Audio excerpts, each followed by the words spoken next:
Well, ladies and gentlemen, we are at the end of 2020. God bless. God bless. If you don't know, I've always make videos like these at the end of the year. I talk about 2019, 2018, pretty sure 2017. I think 2017 is like the first time I started up this channel, so that was pretty interesting. 3 years ago. Maybe was it 4 years? I have no idea. But here we are at the end of 2020. Goddamn. Goddamn. What a horrible year this was. I mean, we all like to complain about the different years. Like, 2019 was terrible. Oh, 2018 was terrible. But, genuinely, I think a lot of people can say that 2020 was not very good. Not very, pog champs, for sure. And I could sit here and, say the same thing as well. And that would be fair. Because, there was a lot of hardships for me to deal with in this year. But there was a lot of victories as well. Ones that I really didn't expect to happen.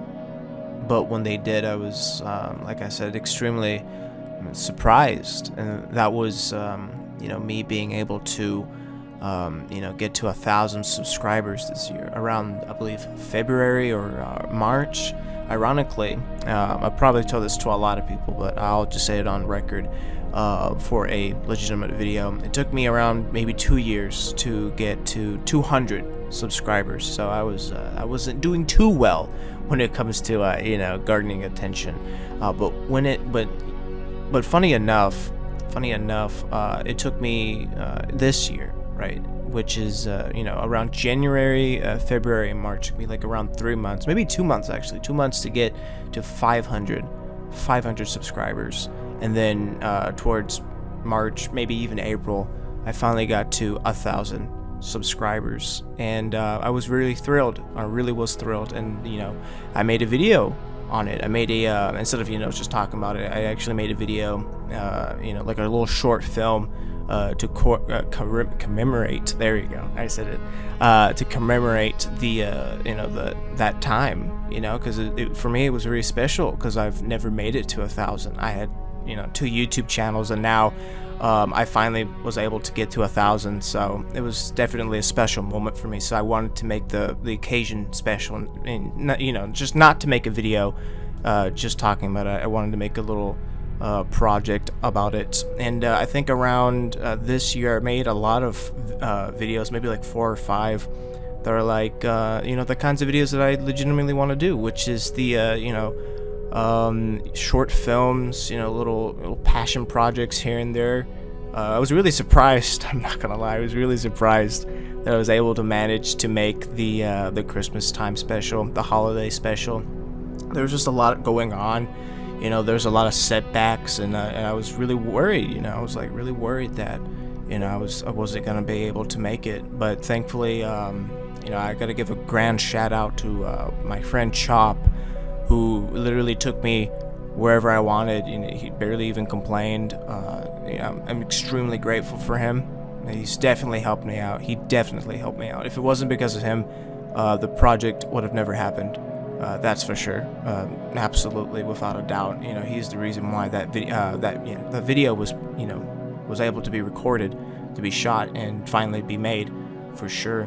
And another victory as well, that is another great victory. It's just a wonderful occasion again, is me being able to get monetization on my channel, because for me, it's very difficult to work.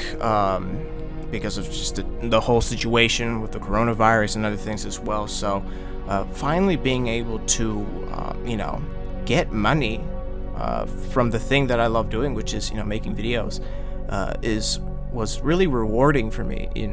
Ironically, I was really nervous. Because when I finally made it around October, I was really worried that they wouldn't accept me. It's like you have to meet a threshold, right? You have to get 1,000 subscribers, which I got back in April, and then I grinded my ass. I literally worked my ass off to get to 4,000 watch hours, and I was like, finally, around October, I was like, finally, 4,000 hours of watch time. And I submitted my application to be able to join the YouTube program. And on that same day, or basically the same day, they sent me a message saying that my YouTube channel was accepted, that I was a part of the YouTube program. And I was like, yes, finally, after like what, 4, 5, maybe 6 years, I was finally able to make a video, or actually no, finally be able to monetize. It felt so good, it felt so rewarding. But it's kind of funny though, because when I finally got to get monetization, and I tried to monetize my videos, I noticed a lot of them turned yellow. A lot of them were yellow. A lot of them were not, ad friendly.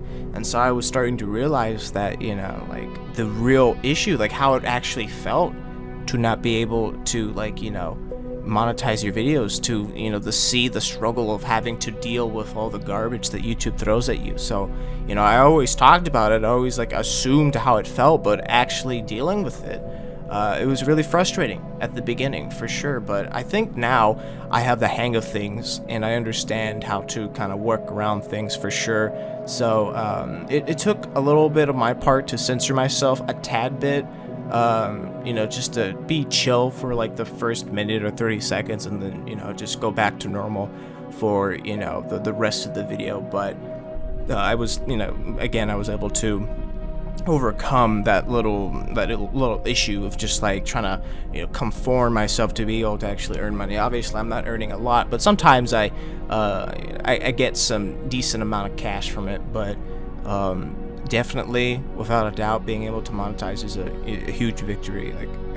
Like first off, I wouldn't be able to get 1,000 subscribers if it wasn't because of PK Russell, for him fucking up, because he's a one wild dude. Him literally posting his asshole on on not YouTube. No. That would be a whole different scenario. On Twitter, if he posted his asshole on Twitter for New Year's, and I was like, disgusting.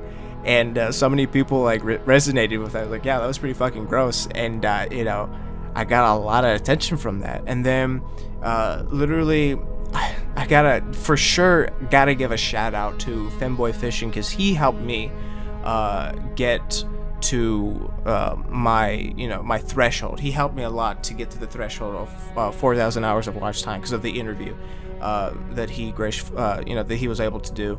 So I definitely have to thank him because of that, because if it wasn't because of him, saying yes to the podcast, or to the interview, and then shouting out that interview, I don't think I would have been able to make it towards this year. I think I would still have to like grind my ass off. Maybe I could have made it maybe later on, maybe around December, just like kind of like breaking it. It's just like about to miss the deadline, but then I actually managed to make it. But I definitely have to thank Femboy Fishing for that opportunity. There's just a lot of things to look at and just say 2020 was a horrible year, and I'm not going to sit here and say 2020 wasn't a horrible year. It was. There's a lot of hardships to go through, but when I look at it on my own terms, on my own life, I could easily look at the bad things, but there was a lot of victories as well. And if I don't really pay attention to those victories, they would really go in vain. That would be me taking them for granted. So I definitely have to pay attention to those things, especially the fact that I feel like finally, after so long, I'm actually getting somewhere on YouTube. I'm actually gaining some traction. It actually feels like I could do something with this channel. And funny enough, I tell my parents, and they finally seem to respect it in some regards. In the beginning they didn't really give like zero shits about it. Like they gave like no fucks about it. They were like, that is ridiculous. This is just a stupid little hobby that you're doing. But now I think they take it a little bit more serious. So I'm really grateful for that. Almost as if I'm grateful for this year. I don't know. It's just.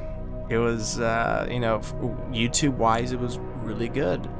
It was really good. I met a couple of people who I am really happy that I met, for sure. That I'm, proud to call friends. Just overall, I'm just, just really happy with how things turned out for this channel, especially for the Discord. The Discord definitely popped off. I feel like this year as well. I've been through like a couple of 4, maybe 5 Discord servers that I made that I just didn't succeed. But I think this one definitely did succeed. I think this one absolutely managed to pull itself up because, finally there was a lot of good people who joined and who stayed active for sure.